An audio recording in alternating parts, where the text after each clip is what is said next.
Tidak. Assalamualaikum warahmatullahi wabarakatuh. Apa kabar Ibu dan teman-teman semua? Saya harap kita semua selalu dalam lindungan Allah Subhanahu wa taala. Perkenalkan, saya Fia Syeka Fatimah dengan NIM 2001179 selaku moderator.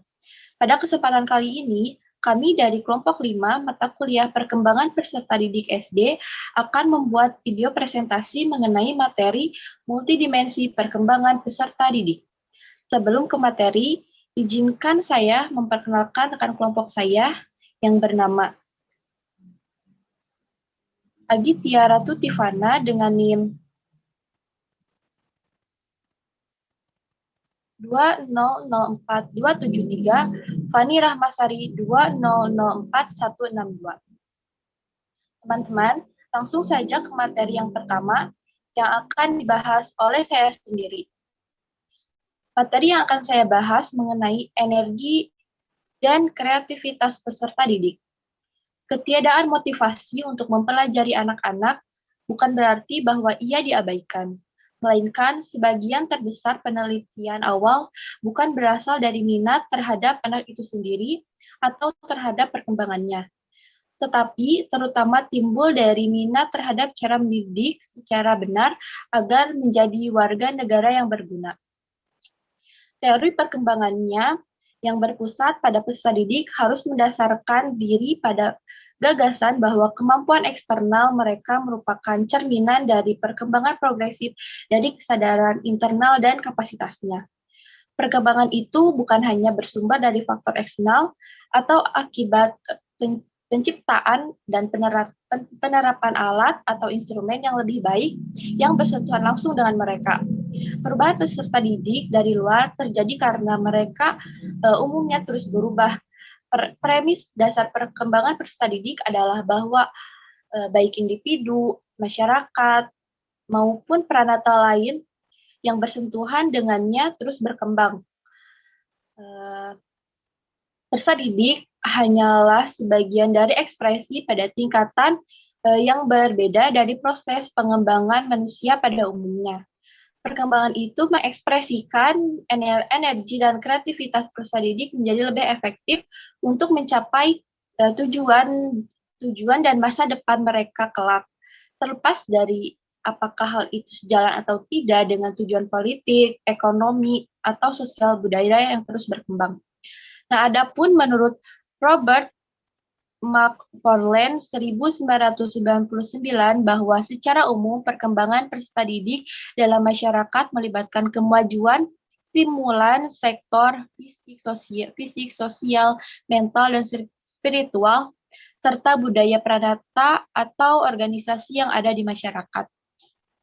Kemudian adapun pemikiran Robert McFarlane 1999, peserta didik secara individual mengembangkan hal itu dengan cara meningkatkan kapasitas dirinya melepaskan, mengatur, serta mengekspresikan energi dan kapasitas untuk mencapai cita-cita dan tujuan hidupnya.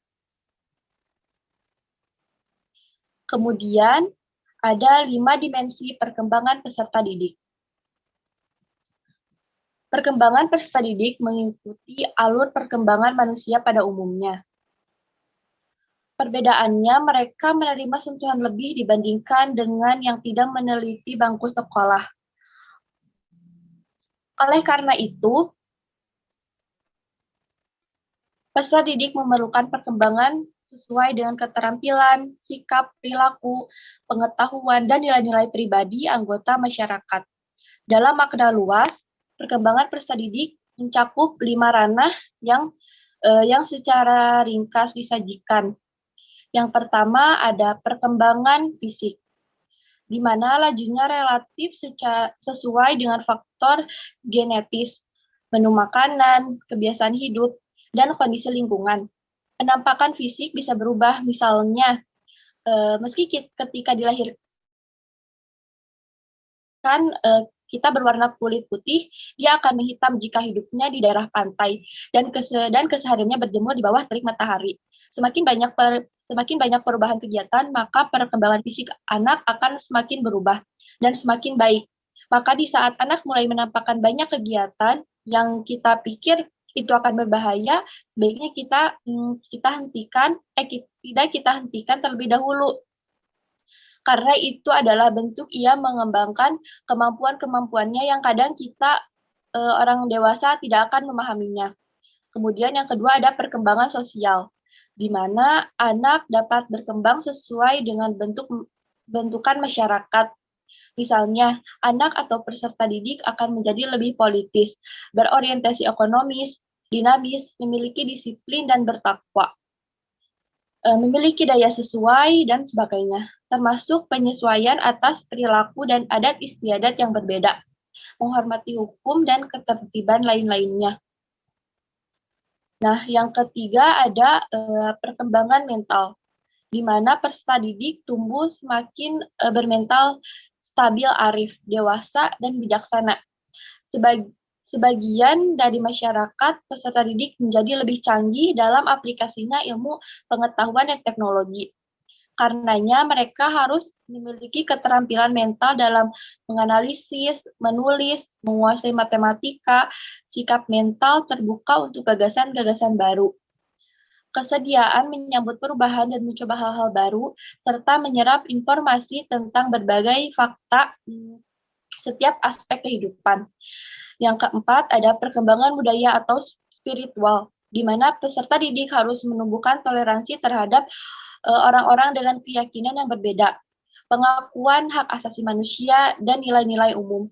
Dalam banyak referensi, dimensi budaya dan dimensi spiritual ini dipersepsi sebagai ranah yang berbeda.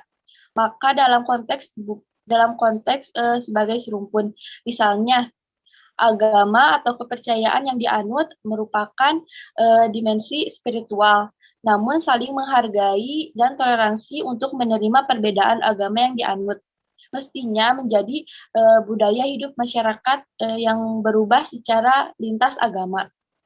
Yang terakhir atau yang kelima ada perkembangan intelektual. Perkembangan intelektual ini khususnya pergeseran dan kemampuan penalaran konkret ke abstrak, mengolah data menjadi informasi, memecahkan masalah-masalah yang rumit, serta membuat solusi atas dasar informasi yang mirip atau yang bertentangan.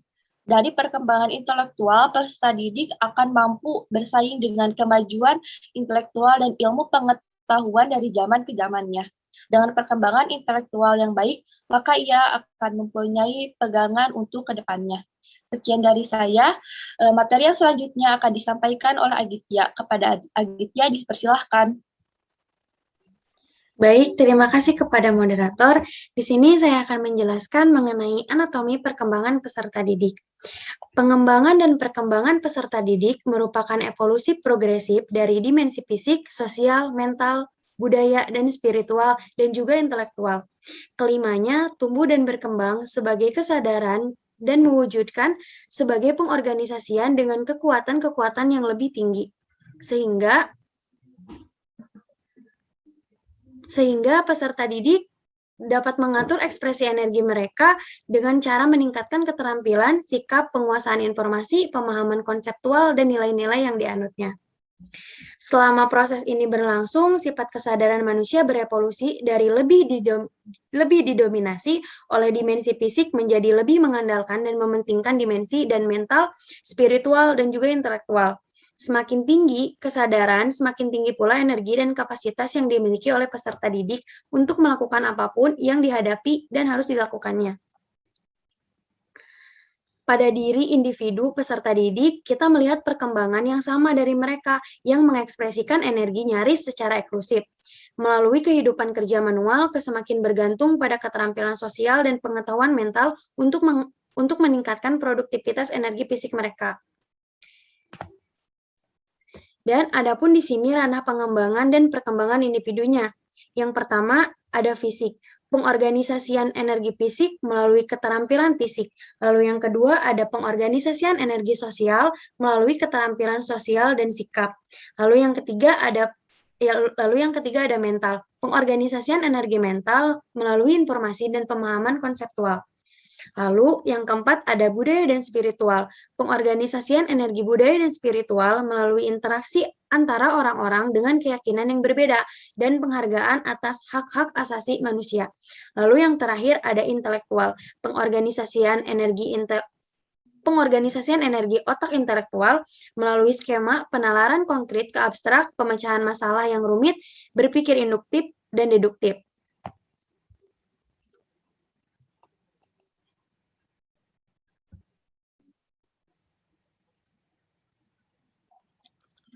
Lalu di sini ada dimensi kesadaran peserta didik. Mengikuti logika berpikir Robert McFarlane tentang pengembangan manusia, peserta didik memiliki 3 pusat kesadaran yang bagian-bagiannya bisa dikembangkan. Yang pertama ada kesadaran fisik, berupa sensasi fisik, dorongan, dan kebutuhan yang mendesak. Lalu yang kedua ada kesadaran mental, seperti sikap gugup, dorongan psikologis, perasaan, dan emosi. Termasuk di dalamnya kesadaran diri, kesadaran akan pengetahuan, dan kemauan atau itikat baik. Lalu, yang ketiga ada kesadaran spiritual atau rohani, berupa intuisi spiritual, kebijaksanaan, dan dorongan kekuasaan yang dalam. Kesadaran itu sebagian berada di alam sadar dan sebagian lagi di alam bawah sadar. Kesadaran fisik adalah yang paling kasar, sebagian besar berupa alam bawah sadar, bertindak secara otonom dan sebagai respon atas kemauan mental. Kesadaran mental adalah kesadaran yang paling halus dan paling sadar, termasuk kesadaran diri atas sikap dasar dan kemauan. Lalu ada kesadaran spiritual, hampir seluruhnya berada pada alam bawah sadar, atau lebih akurat disebut supranatural. Sekian, terima kasih penjelasan dari saya kembalikan kepada moderator. Baik, terima kasih Agitya atas pemaparan materinya. Dan materi selanjutnya akan disampaikan oleh Fani Ratmasari. Kepada Fani dipersilahkan.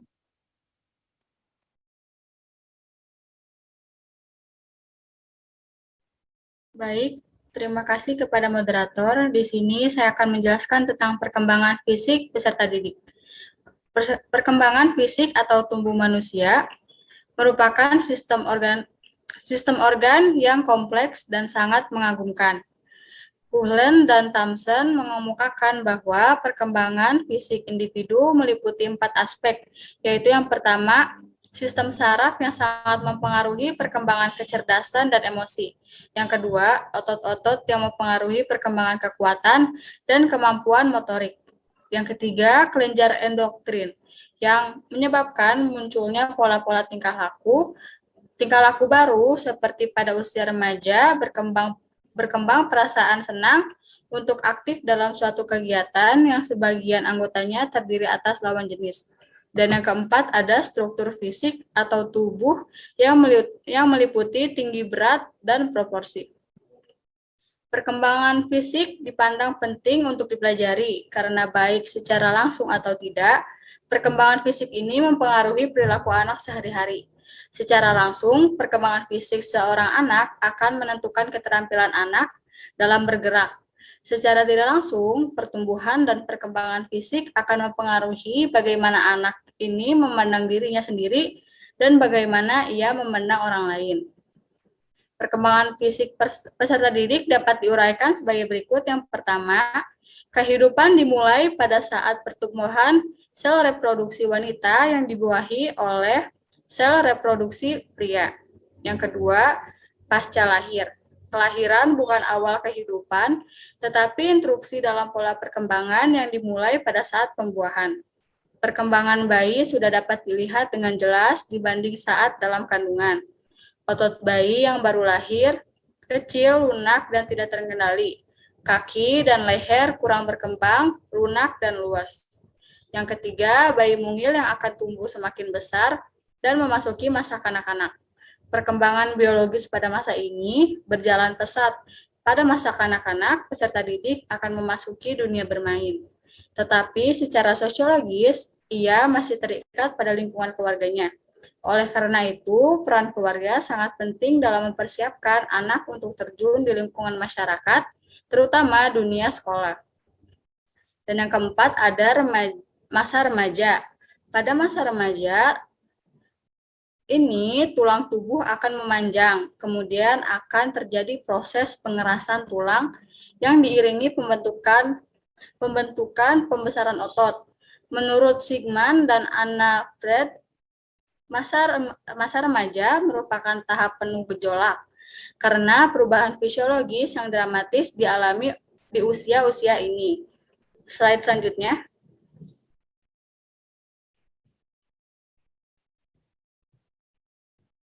Slide selanjutnya ada kapasitas otak peserta didik.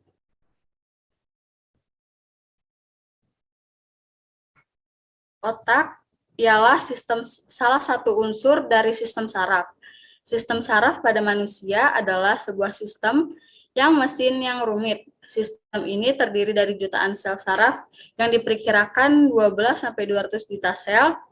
Otak inilah yang bertugas mengarahkan dan mengkoordinir kerja sel-sel tersebut sedemikian rupa sehingga mampu mendengar, melihat, berpikir, mengingat, dan bertindak secara cepat. Miliaran sel saraf secara prima mampu mengorganisasikan diri dalam menanggapi lingkungan baru. Tidak peduli budaya, iklim, bahasa, atau gaya bahasa. Selama masa kanak-kanak, miliaran sel-sel yang luar biasa terkait ke jaringan luas yang terintegrasi sistem saraf. Pada anak berusia 4 atau 5 tahun, arsitektur fundamental otak telah selesai. Karena itu, semenjak remaja, awal anak memiliki berbagai jendela, kesempatan yang terbuka, dan bisa dengan mudah mempelajari bahasa, menulis matematika, dan musik, serta gerakan terkoordinasi yang digunakan dalam olahraga dan menari. Karena memasuki fase ini, anak harus dirangsang dan merangsang otak dalam rangka meluaskan daya nalarnya. Bagi peserta didik, latihan mental amat penting untuk otak yang lebih baik. Ketika memasuki dunia sekolah, di kelas-kelas awal, anak-anak melihat dunia tampak penuh dengan keajaiban, memancing kepenasaran, memunculkan penemuan yang menyenangkan, bahkan tantangan yang menakutkan. Ketika itu, otak peserta didik sedang dalam kapasitas tinggi untuk menyerap banyak bait informasi sekaligus mengembangkan keterampilan hidup. Sekian dari saya kembalikan kepada moderator. Oke, baik. Terima kasih kepada Fani. Dan baik, terima kasih kepada semuanya yang telah menyaksikan video kami. Mungkin cukup sekian dari kelompok kami. Semoga kalian dapat memahami materi apa yang kami sampaikan. Mohon maaf apabila terdapat banyak kesalahan. Terima kasih. Wassalamualaikum warahmatullahi wabarakatuh.